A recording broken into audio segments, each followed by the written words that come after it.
Welcome everyone, Christine here with a discussion about sieges in Total War Warhammer 3.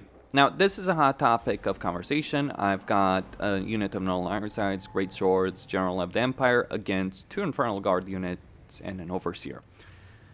And this is the settlement layout of Altdorf. Now, sieges are a significant problem in the way they play in Total War, because there's a lot of sieges and your incentive structure as a player in the campaign is to try and take things out as quickly as possible. The campaign dynamic is you want to conquer as quickly as possible, and if you can't conquer as quickly as possible, then just don't bother with it and try and bait the AI to attack you and then just conquer quickly after you've defeated their forces on the field. That is the incentive structure. And you also want to minimize your casualties by as much as you possibly can. That is what you're dealing with as a player during the course of a campaign. And that does color the way you play sieges and the way that you play field battles. Now, in field battles, it does work. There's many ways to win field battles and have them be fun and interesting while still minimizing casualties. Sieges are a different discussion. If you're as a defender, the way the sieges work, if you're playing as a defender, the AI is gonna make so many bad decisions in the way that they do approach sieges that it is actually genuinely going to hurt them in the kind of tactics they're using. Like, for instance, one big topic of conversation that always comes up is like, wall ladders ruin sieges because they make walls trivial. Not quite. Walls are still very significant and you still want to hold them almost all the time. And in fact, losing a wall, if you're at a severe disadvantage, is not really a great situation, because again, you can inflict more casualties on the enemy than you might receive if you do manage to hold the walls. Partly because the AI, the way that units go over the wall is going to make them far more vulnerable. They're gonna get tired, even if they're using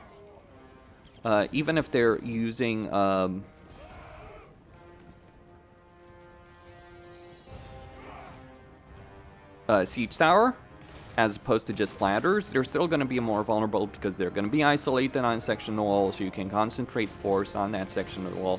Now, it is a bit annoying trying to get the range units that are on the wall to fire on other units on the wall, so there are absolutely problems in that from that perspective.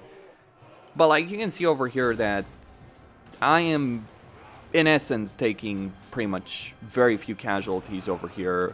I'm killing these Infernal Guard, which are much better units in melee than my Great Swords over here. Like, I'm killing them, holding them off, killing them with my own units. And now they're trying to go off the wall, so they're just gonna get screwed themselves even further.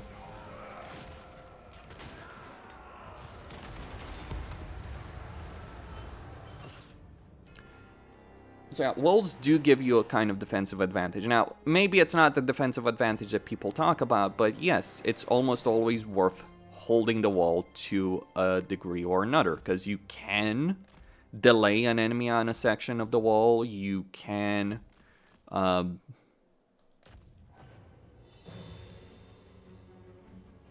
and you can achieve a level of success that you otherwise wouldn't. Like, if I fought these guys directly, sure, I could probably still win even if I fought them directly.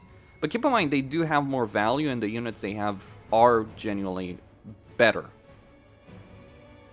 So I think, like, the one issue I would say with walls is, like, yes, range units do need to be more valuable on walls. And specifically, they need to work better in terms of, like, how they fight other units on the walls, but like, yeah, it might require some micro, but it does work and it does give you an advantage over here. Now, if you're outnumbered in a siege, that's a different discussion, right? But even in that kind of context, you're gonna have to choose where you're going to defend. Usually speaking, what you want to do is you want to stop the enemy ideally at the walls. If you can't stop the enemy at the walls, it's gonna be a lot harder of a defensive siege. The reason is you won't have the kind of fort towers helping out. Now, it depends on the settlement layout. Some settlements are really awful to defend. This one is actually one of the worst maps to defend of all of them, because it's like, oh, it's a big open space for cavalry and artillery, but artillery is not great in sieges on the defense because even here with these kind of raised platforms, if you place artillery here, it will be great at firing in front of it, but if you want to then reposition it to fire in another sector once you've defeated some enemies in front, that is a problem. And I would say that's one of the big issues with defensive sieges: the layout, the map design, and the problems like using, as the defender, ranged units.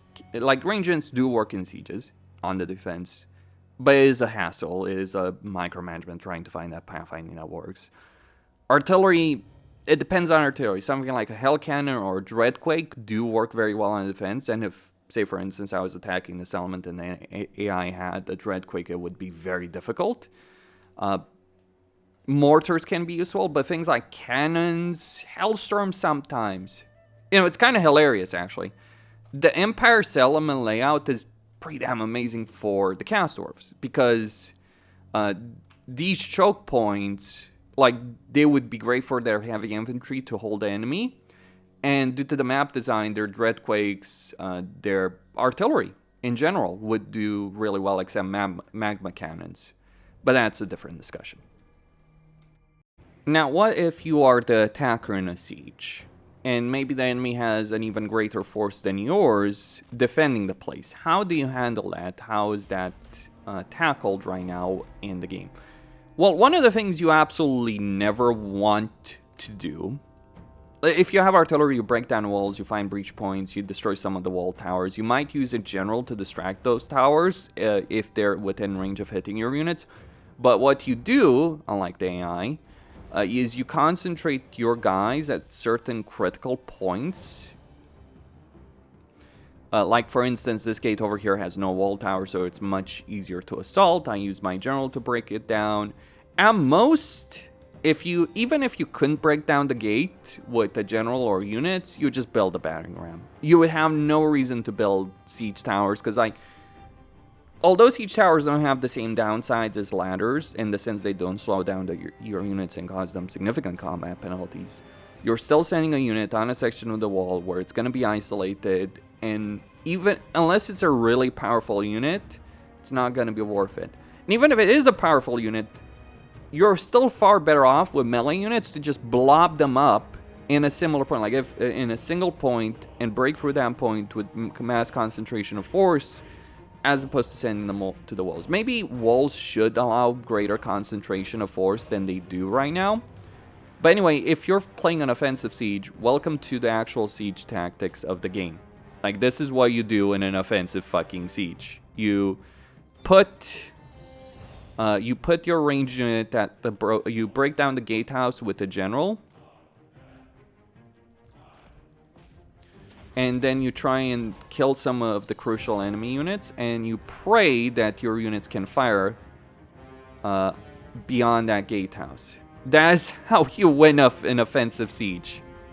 So all those arguments that people make, like, I never use wall ladders, I never use siege towers, I use artillery, but even then I've kind of gotten to the point, like, artillery, it's more useful to have it for the sake of field battles than it is to actually have it for the sake of sieges. Like, no freaking joke on this subject.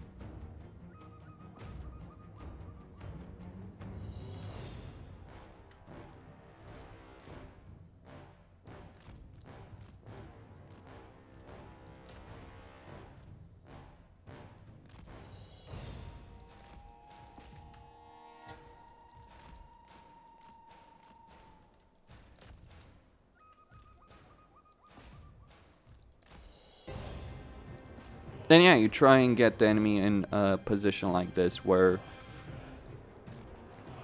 you can just shoot at them from the back.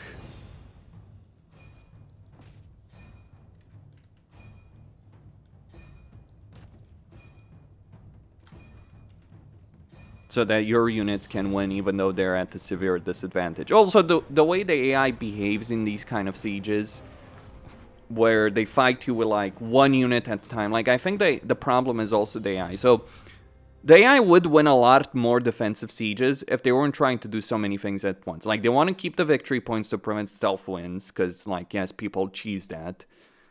So they want to prevent people from capping the points. They want to keep their units alive. They want to keep the walls. They want to keep this element. So they're doing all of these things at once. And what that is doing for the AI is their priority is ending up being screwed over all over the place. So what you end up in a situation is many times you will see only sections of the enemy army fighting you for a gate. Sometimes you do see the entire enemy army fighting for a gate. Then it just ends up being a big blob fest at the gate. More often than not, even with equal forces or great forces for the AI, they'll try to lure you into the settlement. So essentially, you end up with this kind of awful gameplay where you either have the forces to kill the enemy one by one, so enough ammunition or enough melee power to kill them off one by one, or you don't. And if you don't, here's what you do. You take a siege like that, you fight it until you run out of ammunition, or you fight it until you reach a point where you realize, okay, I'm not going to be able to inflict more damage without, taking more damage in return. And then you just wait for a timer to expire, or you just withdraw, or you just call it the draw. You just have a draw situation in a battle.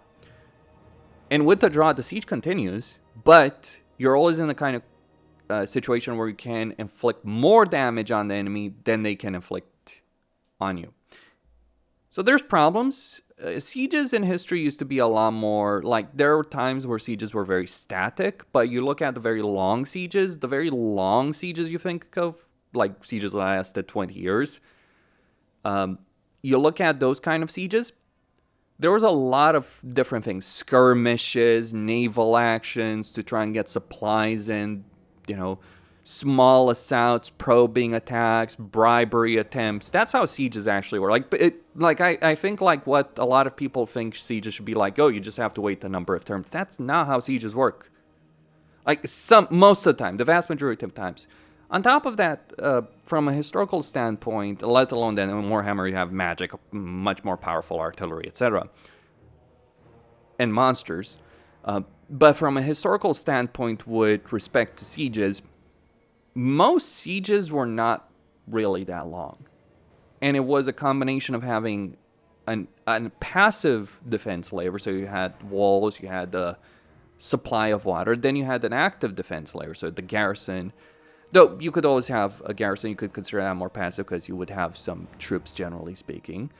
But you would have the active aspect where you would have people inside a city or a castle building up fortifications, additional hoardings, things like that, crafting ammunition, stockpiling food, stockpiling water if that was necessary, medicines, getting more troops, maintaining those troops. If a location was unprepared, no matter how strong their fortifications, it could fall very quickly if the enemy could encircle it. And in fact, a lot of the longer sieges were about that aspect. It wasn't really about the direct assault. So we're really lacking a lot of those elements. We just encircle this element instantly, unless it's a port, in the game. And we can even circle that sometimes. But we encircle this element in Warhammer, or in Total War in general, and we cut off their supplies, and then we cause attrition. Again, it just doesn't feel appropriate. So from the campaign so the problem comes down from campaign incentive perspectives, AI behavior, player behavior, settlement layouts. There's a lot of different issues. I don't think sieges incentivize you to actually fight for a settlement, as I've shown over here. And keep in mind, what I showed here was small scale, but even if I went with real armies over here, right? Even if I went with real great swords, like a 20 sack versus a 40 sack, the same dynamic applies. If you're outnumbered, though, you might leave just a couple of units to delay the enemy on a certain section of the walls. Then you'd try and kill the enemy on another section, and then try to pull back and have a big fight at the victory point. The one thing you do want to avoid is fighting over every single point in a sound. Like, fighting over these points is a surefire way to take significantly more damage and even lose. Like, that's the thing about these sieges. The incentive structure is all manner screwed up. Because if we look at these sieges from probably the way Creative Assembly intended us to fight these, and certainly the way the AI behaves, I think their intent was to have us fight spread with our forces spread out and with AI forces spread out across the settlement, dealing with various things, capturing these points one after another. But that just doesn't really end up working out that way. If you ever are forced to fight inside this element, you want to always just go and hold one specific point.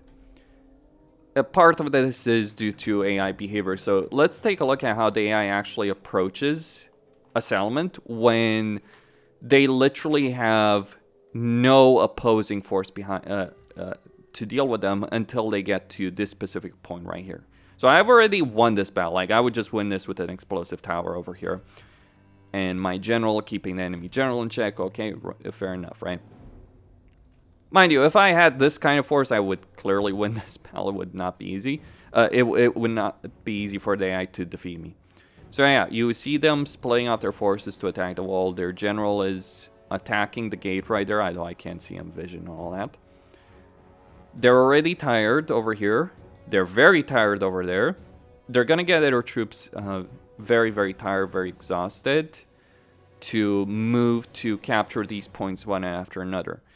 And some of the things I can do, like I could just start building towers at some of these critical points, but you can see like they're literally splitting their forces over here. They're opening the gate. Their general has gone through the gate. The Infernal Guard are coming over there.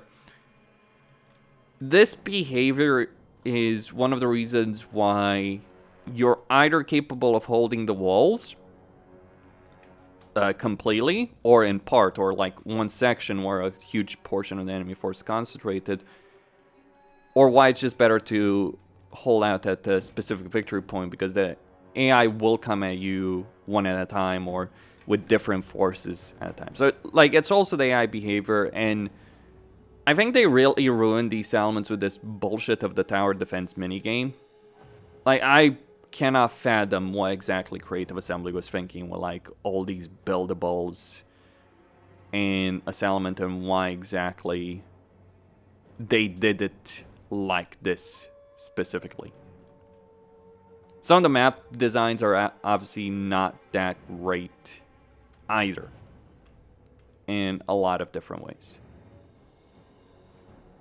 And you also have like a melee defense benefit, leadership benefit for a location, for these kind of locations, which, yep, just not that great either. But really, even if we ignore this tower, like just, you know, if we ignore this tower, yeah, we can't dismantle it right here, sadly enough. But like you can see, they're not even gonna attack me with their lord right there. They're just like, their lord is gonna go over there on a little trip right there, and their units are just going to be completely obliterated over here. Though largely that does come down from the tower. Like, if this was the kind of settlement world where the wall towers were capable of firing better, they would have actually taken far more damage there trying to climb that.